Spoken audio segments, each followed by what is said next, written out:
दोस्तों नमस्कार। Exam conquer channel पे आपका स्वागत है। मैं हूं केदारनाथ मिश्रा। कैसे हैं आप लोग? ठीक ठाक है ना? दोस्तों ये समय हमारी डेली करंट अफेयर्स की वीडियो का है और आज है 18 फरवरी। तो 18 फरवरी की जो महत्वपूर्ण परीक्षा उपयोगी खबरें हैं उनको देख लेते हैं। दोस्तों अगर आपको इन प्रश्नों की पीडीएफ चाहिए तो आप हमारा टेलीग्राम चैनल और व्हाट्सएप चैनल ज्वाइन कर लीजिए। उसका लिंक हमने डिस्क्रिप्शन बॉक्स में दे दिया है, वहां से जाके आप इसे डाउनलोड कर सकते हैं। ये जो है टेलीग्राम चैनल पर ये पीडीएफ ऐसे ही पड़ी रहेगी, वहां से आप इसे डाउनलोड कर सकते हैं। साथ ही इस वीडियो को अपने दोस्तों के साथ शेयर भी कर दीजिए और अगर आप चैनल पे नए हैं तो चैनल को सब्सक्राइब जरूर कर लीजिए। वीडियो बहुत बड़ी नहीं है लेकिन वीडियो बहुत उपयोगी है, क्योंकि हम अपने डेली करंट अफेयर्स की वीडियो में केवल उन्हीं तथ्यों को शामिल करते हैं जिनकी परीक्षा में पूछे जाने की संभावना बहुत ज्यादा है। इसलिए पूरी वीडियो देखने का प्रयास करिएगा, ठीक है ना? तो चलिए आज 18 फरवरी की जो महत्वपूर्ण परीक्षा उपयोगी खबरें हैं उनको देखते हैं। देखिए आज की पहली खबर है, क्लाइमेट रिस्क इंडेक्स 2025 रिपोर्ट पर्यावरण थिंक टैंक जर्मन वाच द्वारा जारी किया गया, ठीक है ना? इस रिपोर्ट के अनुसार भारत किस स्थान पर है, ठीक है ना? अब देखिए प्रश्न को बहुत ध्यान से पढ़िए, क्योंकि प्रश्न में क्या होता है, कभी कभी उसी प्रश्न में ही एक प्रश्न का जवाब होता है, ठीक है ना? उस प्रश्न से और कितने प्रश्न उत्तर बनाए जा सकते हैं यह भी जब आप आराम से प्रश्नों को पढ़ेंगे तभी जान पाएंगे। तो देखिए सबसे पहला प्रश्न इसमें देखिए कि क्लाइमेट रिस्क इंडेक्स 2025 रिपोर्ट कौन जारी करता है या किसके द्वारा जारी किया जाता है? तो यह जर्मन वाच के द्वारा जारी किया जाता है, ठीक है ना? यह पर्यावरण थिंक टैंक है जर्मन वाच, ठीक है? एक प्रश्न ये हो गया। अब इस रिपोर्ट के अनुसार भारत किस स्थान पर है आपको यह बताना है। तो ऑप्शन एक है पहला, फिर तीसरा, ऑप्शन सी है पांचवा और ऑप्शन डी है छठा। तो क्लाइमेट रिस्क इंडेक्स या इसे क्या कहते हैं? जलवायु जलवायु जोखिम सूचकांक। जलवायु जोखिम सूचकांक या इसे क्या कहेंगे? क्लाइमेट रिस्क इंडेक्स 2025, ठीक है ना? तो जलवायु जोखिम सूचकांक 2025 में भारत का स्थान कौन सा है? तो इसमें जो भारत का स्थान है वह है छठा स्थान, ठीक है ना? जलवायु जोखिम सूचकांक 2025 में भारत का स्थान है छठा स्थान। और जलवायु जोखिम सूचकांक कौन सा किसके द्वारा जारी किया जाता है? तो यह जर्मन वाच के द्वारा जारी किया जाता है, यह भी याद रखिएगा, बहुत इंपॉर्टेंट है, ठीक है ना? अब जलवायु जोखिम सूचकांक में अगर भारत का स्थान छठा है तो पहला स्थान किसका है? तो पहला स्थान है जलवायु जोखिम सूचकांक में पहला स्थान किसका है? तो पहला स्थान है डोमिनिका का, ठीक है? डोमिनिका का जो स्थान है वो पहला स्थान है। और दूसरा स्थान किसका है? दूसरा स्थान है चीन का, ठीक है? तो जलवायु जोखिम सूचकांक 2025 में जो पहला स्थान है किसका है? डोमिनिका का। और दूसरा स्थान चीन का है, ठीक है ना? अब देखिए रिपोर्ट क्या कहती है। रिपोर्ट के अनुसार चीन, भारत और फिलीपींस, रिपोर्ट के अनुसार देखिए रिपोर्ट के अनुसार रिपोर्ट क्या कहती है इसको जान लेते हैं। रिपोर्ट के अनुसार चीन चीन भारत चीन भारत व फिलीपींस, ठीक है? रिपोर्ट के अनुसार चीन, भारत व फिलीपींस जैसे देश ये क्या होते हैं? यह बार बार जो घटने वाली चरम मौसमी घटनाएं हैं तो यह सबसे ज्यादा प्रभावित हुए, ठीक है ना? सबसे ज्यादा प्रभावित हुए, ठीक है ना? प्रभावित देश है, ठीक है ना? तो रिपोर्ट क्या कहती है कि चीन, भारत और फिलीपींस यह जो देश हैं यह चरम मौसमी घटनाओं से सबसे ज्यादा प्रभावित हुए। जबकि जबकि डोमिनिका है, फिर उसके बाद होंडुरास है। डोमिनिका के बाद है होंडुरास, फिर है म्यांमार है और उसके बाद क्या है? वनुआतु, ठीक है? डोमिनिका, होंडुरास, म्यांमार और वनुआतु को दुर्लभ चरम घटनाओं में सबसे ज्यादा नुकसान उठाना पड़ा। क्या है?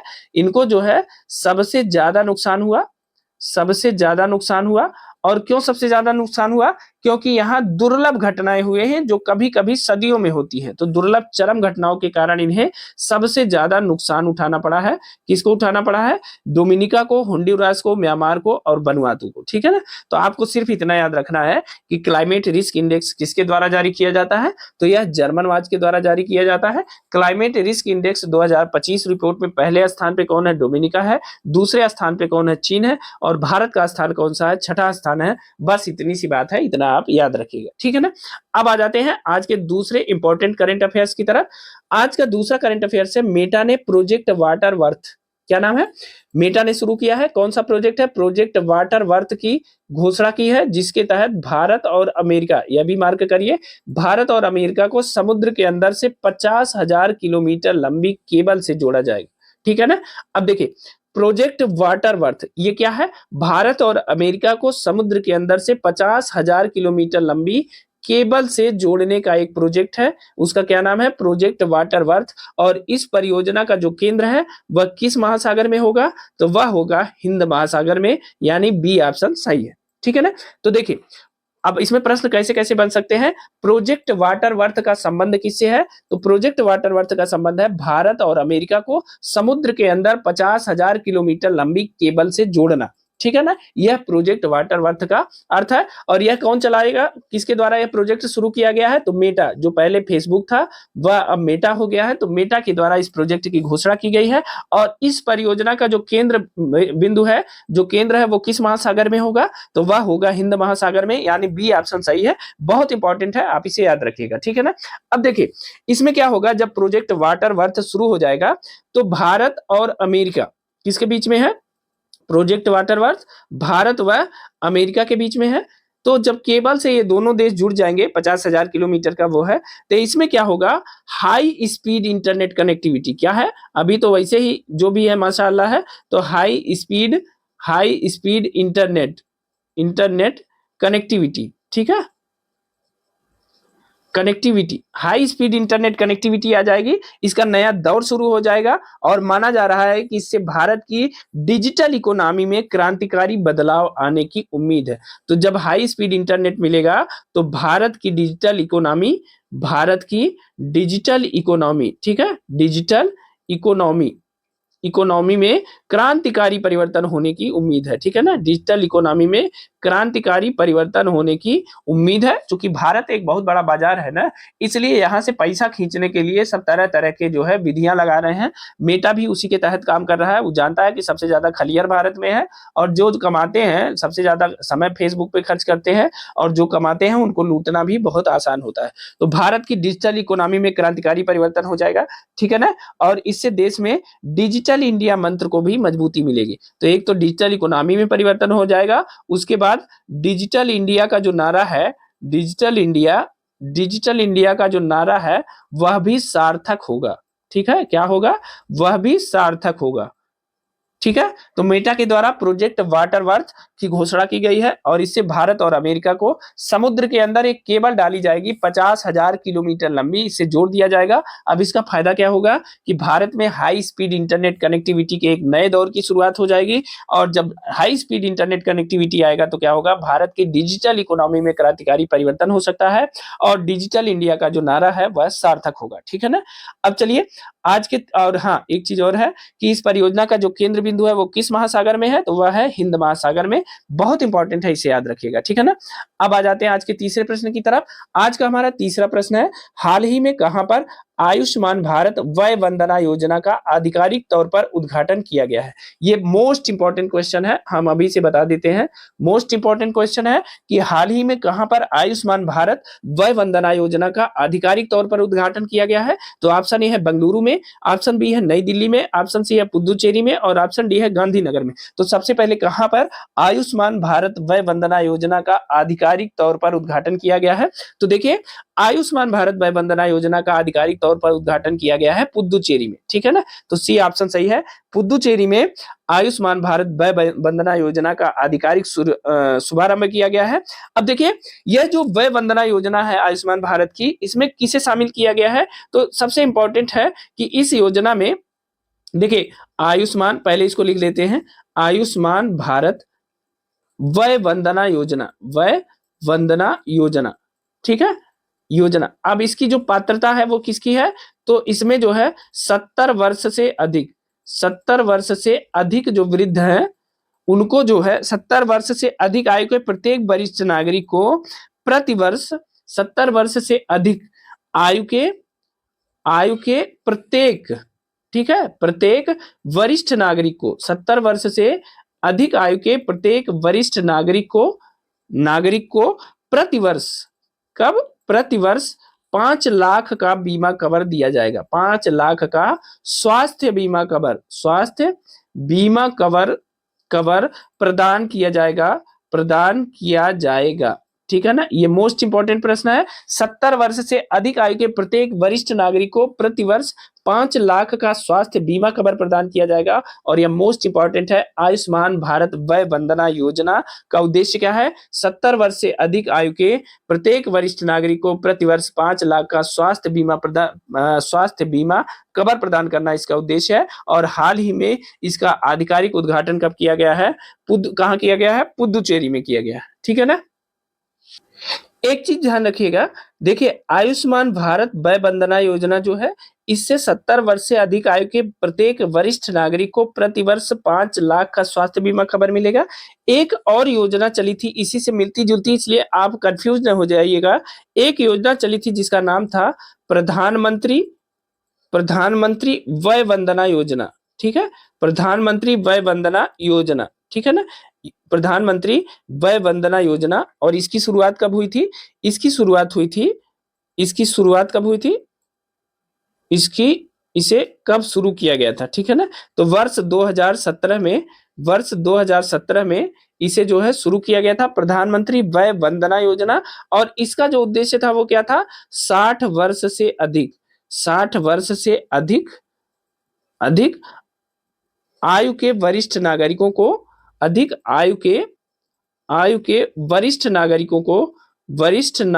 को पेंशन देना, ठीक है, पेंशन देना। यह किसके लिए थी? यह जो है 60 वर्ष से अधिक आयु के वरिष्ठ नागरिकों को पेंशन देने के लिए शुरू किया गया था, प्रधानमंत्री वय वंदना योजना।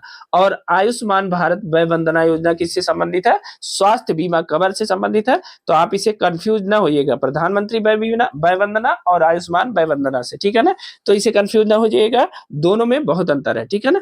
अब आ जाते हैं आज के चौथे प्रश्न की। अब इसमें कौन सा ऑप्शन सही था? पुदुचेरी सही था, ठीक है ना, सी ऑप्शन।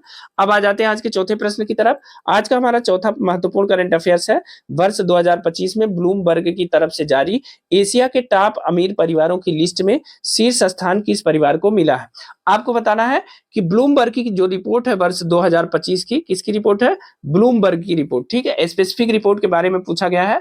वर्ष 2025 की जो ब्लूमबर्ग की रिपोर्ट है उसके अनुसार एशिया के टॉप अमीर परिवारों की लिस्ट में शीर्ष स्थान किसे मिला है? तो एशिया के टॉप अमीर परिवारों की लिस्ट में शीर्ष स्थान किसे मिला है? तो यह मिला है अंबानी परिवार भारत को, ठीक है ना, अंबानी परिवार भारत को एशिया के टॉप अमीर परिवारों की लिस्ट में शीर्ष स्थान यानी पहले स्थान पर है, ठीक है ना, अंबानी परिवार पहले स्थान पे एशिया में शीर्ष टॉप अमीरों में शामिल है, ठीक है ना, याद रखिएगा। अब देखिए यह नंबर 1 पे है, इनकी नेटवर्थ कितनी है? 90.5 बिलियन, ठीक है, इनकी नेटवर्थ कितनी है? 90.5 बिलियन इनकी नेटवर्थ है, ठीक है, क्या है? नेटवर्थ, ठीक है, इनकी नेटवर्थ कितनी है? 90.5 बिलियन, ठीक है, इसीलिए यह जो है एशिया के सबसे अमीर घोषित किए गए हैं अंबानी परिवार, ठीक है ना।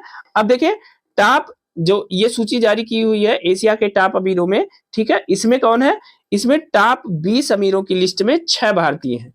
टॉप 20 अमीरों की लिस्ट में, टॉप 20 अमीरों की लिस्ट में 6 भारतीय शामिल हैं। यह बहुत इंपॉर्टेंट है, 6 भारतीय शामिल हैं, ठीक है। टॉप 20 अमीरों की लिस्ट में कितने भारतीय शामिल हैं? 6 भारतीय शामिल हैं, ठीक है। अब इन 6 के नाम जल्दी से जान लेते हैं। देखिए पहले पे कौन है? पहले पे है अंबानी परिवार, ठीक है, अंबानी परिवार है। दूसरे पे कौन है? मिस्त्री परिवार, साइरस मिस्त्री, दूसरे पे है मिस्त्री परिवार, ठीक है ना। तीसरे पर कौन है? तीसरे पर है, मतलब दूसरे नहीं, ये उस लिस्ट में जो टॉप 20 है उनमें इनका स्थान चौथा है, ठीक है ना। और जो वैसे है टॉप 20 में इनका स्थान है 7वां, जिंदल परिवार, ठीक है, जिंदल परिवार जो है यह 7वें नंबर पे है।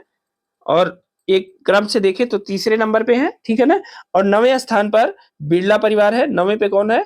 बिरला परिवार, 9वें पे है बिरला परिवार, ठीक है, बिरला 9वें पे है बिरला परिवार, ठीक है।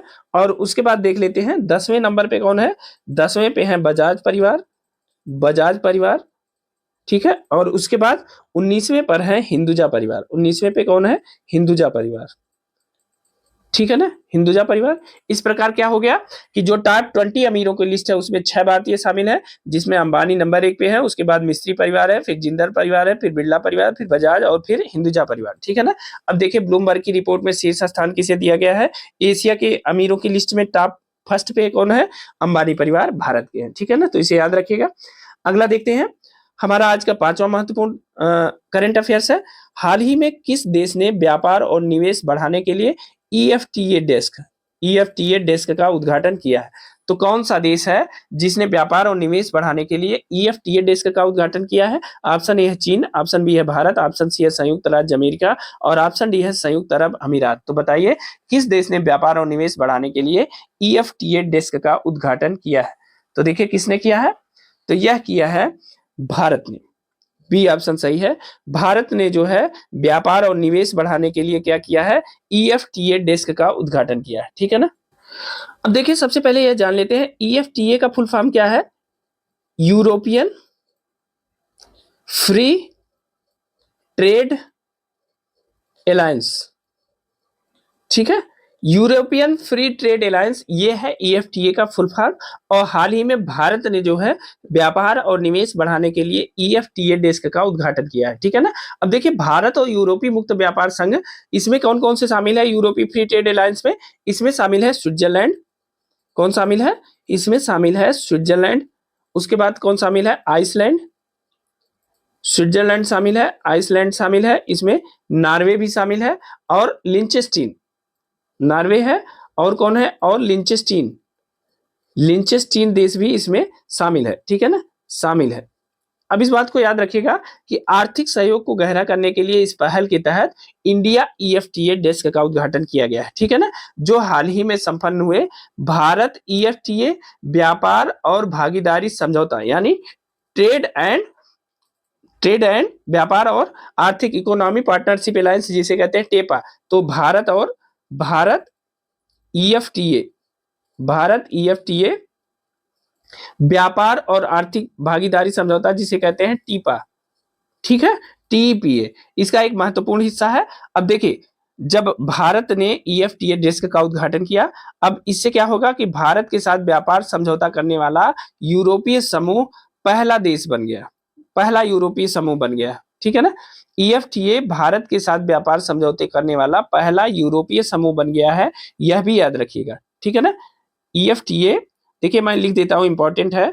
ईएफटीए भारत के साथ व्यापारिक समझौता करने वाला या व्यापार समझौता करने वाला पहला यूरोपीय समूह बन गया है, पहला यूरोपीय समूह बन गया है। ठीक है, तो ध्यान रखिएगा ईएफटीए का मतलब है यूरोपियन फ्री ट्रेड अलायंस और भारत ने व्यापार और निवेश बढ़ाने के लिए ईएफटीए डेस्क का उद्घाटन किया है। ईएफटीए में शामिल देश है स्विट्जरलैंड, आइसलैंड, नॉर्वे और लिंचेस्टीन शामिल है। भारत में जो है ईएफटीए, हाल ही में भारत ईएफटीए और टीपीए का एक सम्मेलन हुआ जहां भारत ने ईएफटीए डेस्क के उद्घाटन को मंजूरी प्रदान की। ठीक है ना। अब देखिए ईएफटीए भारत के साथ व्यापार समझौता करने वाला पहला यूरोपियन समूह बन गया है, यह भी मोस्ट इंपॉर्टेंट है। ठीक है ना, तो इसे याद रखिएगा ईएफटीए डेस्क का उद्घाटन किसने किया है, भारत ने। ठीक है, अब चलते हैं आज का हमारा छठा जो महत्वपूर्ण करंट अफेयर्स है, हाल ही में किस राज्य में दशावतार नाट्य प्रदर्शन आरंभ हुआ?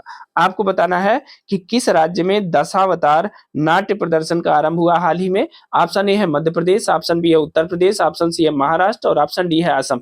तो बताइए किस राज्य में दशावतार नाट्य प्रदर्शन का आरंभ हुआ है? तो वह हुआ है महाराष्ट्र में, यानी सी ऑप्शन सही है। दशावतार नाट्य प्रदर्शन का आरंभ कहाँ हुआ है? महाराष्ट्र राज्य में हुआ है। ठीक है ना, और यह बहुत इंपॉर्टेंट है, आप इसे याद रखिएगा। ठीक है, अब आज के 7वें महत्वपूर्ण करंट अफेयर्स की तरफ चलते हैं। आज का जो हमारा 7वां महत्वपूर्ण करंट अफेयर्स है वह है हाइड्रो नेपाल परियोजना, नेपाल ने किस देश के साथ समझौता ज्ञापन पर हस्ताक्षर किए हैं? हाइड्रो नेपाल परियोजना के लिए आप यहां लिख दीजिए हाइड्रो नेपाल परियोजना के लिए नेपाल ने किस देश के साथ समझौता ज्ञापन पर हस्ताक्षर किए हैं? तो ऑप्शन ए है जर्मनी, ऑप्शन बी है फ्रांस, ऑप्शन सी है भारत और ऑप्शन डी है चीन। तो बताइए कि हाइड्रो नेपाल परियोजना के लिए नेपाल ने किस देश के साथ समझौता ज्ञापन पर हस्ताक्षर किया है? तो देखिए हाइड्रो नेपाल परियोजना नेपाल और फ्रांस के बीच की एक परियोजना है, ठीक है। तो नेपाल ने फ्रांस के साथ एक समझौता ज्ञापन पर हस्ताक्षर किया है, किसके लिए? हाइड्रो नेपाल परियोजना के लिए, ठीक है। तो बी ऑप्शन सही है। अब चलते हैं 8वें महत्वपूर्ण करंट अफेयर्स की तरफ। आज का 8वां महत्वपूर्ण तथ्य है, आईआईटी मद्रास ने किसके साथ मिलकर स्वदेशी अंतरिक्ष चिप IRIS, इसे क्या कहते हैं, इरिस, भी विकसित किया है, ठीक है। तो आईआईटी मद्रास ने किसके साथ मिलकर स्वदेशी अंतरिक्ष चिप, जिसे IRIS के नाम से जानते हैं, यह विकसित किया है? तो ऑप्शन ए है DRDO के साथ मिलकर, ऑप्शन बी है इसरो के साथ मिलकर, ऑप्शन सी है IIT कानपुर के साथ मिलकर और ऑप्शन है IIT दिल्ली से मिलकर। तो जल्दी से अपने आंसर बताइए कि आईआईटी मद्रास ने किसके साथ मिलकर स्वदेशी अंतरिक्ष चिप IRIS विकसित किया है, ठीक है। तो जल्दी से अपने आंसर बताएं। तो देखिए किसके साथ मिलकर किया है? इसरो के साथ मिलकर, ठीक है ना। आईआईटी मद्रास ने इसरो के साथ मिलकर स्वदेशी अंतरिक्ष चिप IRIS का विकास किया, ठीक है ना। अब देखिए इस प्रश्न को इस रूप में भी पूछा जा सकता है कि भारत के पहले स्वदेशी चिप, पहले स्वदेशी स्वदेशी अंतरिक्ष चिप का क्या नाम है? अंतरिक्ष चिप का क्या नाम है, ठीक है, क्या नाम है? भारत के पहले स्वदेशी अंतरिक्ष चिप का क्या नाम है? यह भी प्रश्न पूछा जा सकता है। तो क्या नाम है? वह नाम है IRIS, ठीक है ना। IRIS भारत का पहला स्वदेशी चिप है, जिसे आईआईटी मद्रास ने इसरो के साथ मिलकर बनाया है, ठीक है ना। अब चलिए आज का जो नवा महत्वपूर्ण करंट अफेयर्स है उसे देख लेते हैं। आज का नवा करंट अफेयर्स है, किसे जल लचीलापन श्रेणी में फॉरवर्ड फास्टर सस्टेनेबिलिटी अवार्ड 2025 से सम्मानित किया गया है? आपको बताना है किसे जल लचीलापन श्रेणी में फॉरवर्ड फास्टर सस्टेनेबिलिटी अवार्ड 2025 से सम्मानित किया गया है। ऑप्शन ए है NTPC, ऑप्शन बी है CIL, ऑप्शन सी है HPCL और ऑप्शन डी है भेल। तो बताइए किसे जल लचीलापन श्रेणी में फॉरवर्ड फास्टर सस्टेनेबिलिटी अवार्ड 2025 से सम्मानित किया है? तो देखिए किसे सम्मानित किया गया है? तो यह सम्मानित किया गया है NTPC को, यानी ए ऑप्शन सही है। NTPC का फुल फॉर्म क्या है? NTPC का फुल फॉर्म है नेशनल थर्मल पावर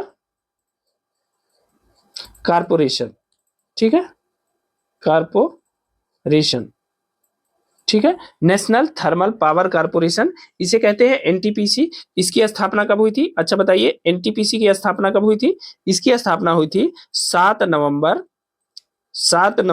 1975 को, ठीक है। स्थापना कब हुई थी? 7 नवंबर 1975 को इसकी स्थापना हुई थी, ठीक है ना। तो इसे याद रखिएगा, किसे जल लचीलापन श्रेणी में फॉरवर्ड फास्टर सस्टेनेबिलिटी अवार्ड से सम्मानित किया गया है? तो यह NTPC को सम्मानित किया गया है, ठीक है ना। अब चलिए आज के 10वें प्रश्न की तरफ चलते हैं। आज का हमारा 10वां प्रश्न है, IOC ने घोषणा की कि पहला ओलंपिक ई स्पोर्ट्स गेम्स 2027 का आयोजन कहाँ किया जाएगा?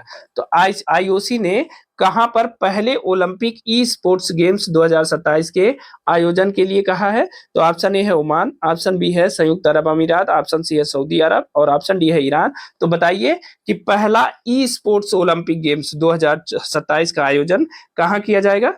तो देखिए कहाँ किया जाएगा? सऊदी अरब में किया जाएगा, ठीक है ना।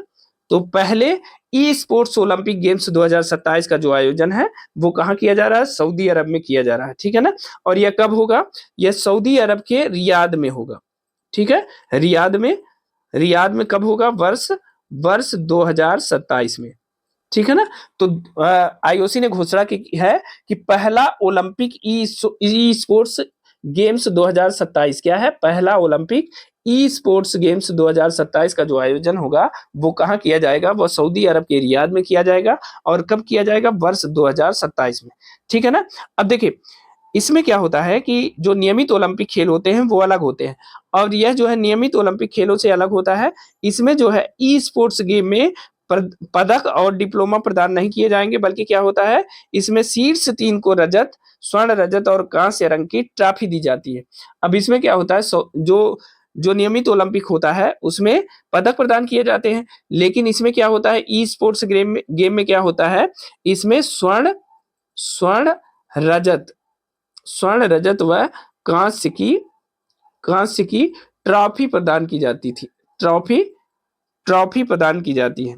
ठीक है, रजत की ट्रॉफी प्रदान की जाती है। किसको? शीर्ष 3 को, मात्र शीर्ष 3 को। ठीक है ना, जो शीर्ष स्थान पे 1, 2, तीसरे क्रम में आए हैं उन्हें जो है इसमें पदक और डिप्लोमा नहीं दिया जाता, बल्कि इसमें स्वर्ण, रजत व कांस्य की ट्रॉफी प्रदान कर दी जाती है। ठीक है ना, और इसी रंग की ट्रॉफी इन्हें दी जाती है। और यह शीर्ष 3 जो है पहले, दूसरे और तीसरे स्थान पे आने वालों को ही प्रदान की जाती है। जबकि ओलंपिक खेलों में क्या किया जाता है कि उसमें विजेता को पदक भी दिया जाता है और उन्हें डिप्लोमा भी प्रदान किया जाता है। ठीक है ना, तो दोस्तों ये थे आज के हमारे यानी 18 फरवरी के जो इंपॉर्टेंट परीक्षा उपयोगी करंट अफेयर्स के प्रश्न थे। यह प्रश्न आपको कैसे लगे हमें कमेंट करके जरूर बताइएगा। देखिए, इन प्रश्नों की संख्या मैं 20-25 भी कर सकता हूं, लेकिन वो प्रश्न परीक्षा उपयोगी नहीं है, तो इसलिए उस पर समय हम व्यर्थ नहीं करेंगे और न तो आपका एक्स्ट्रा समय उस पर लेंगे। ठीक है, तो निश्चिंत रहिए, हम केवल उन्हीं तथ्यों को पढ़ाने का प्रयास करते हैं जिनकी परीक्षा में पूछे जाने की संभावना बहुत अधिक हो। ठीक है, तो वीडियो पसंद आई हो तो वीडियो को लाइक करिएगा, साथ ही अपने दोस्तों के साथ इसे शेयर भी कर दीजिएगा। अगर आप चैनल पे नए हैं तो चैनल को सब्सक्राइब जरूर करिएगा। और हाँ, अगर आपको इन तथ्यों की पीडीएफ चाहिए तो आप हमारा टेलीग्राम चैनल और व्हाट्सएप चैनल ज्वाइन कर लीजिए। उसका लिंक हमने डिस्क्रिप्शन बॉक्स में दे दिया है, वहां से जाके आप इन तथ्यों की पीडीएफ को डाउनलोड कर सकते हैं। तो अभी के लिए इतना ही, मिलते हैं अगली वीडियो में कुछ नए तथ्यों के साथ। तब तक के लिए बहुत बहुत धन्यवाद।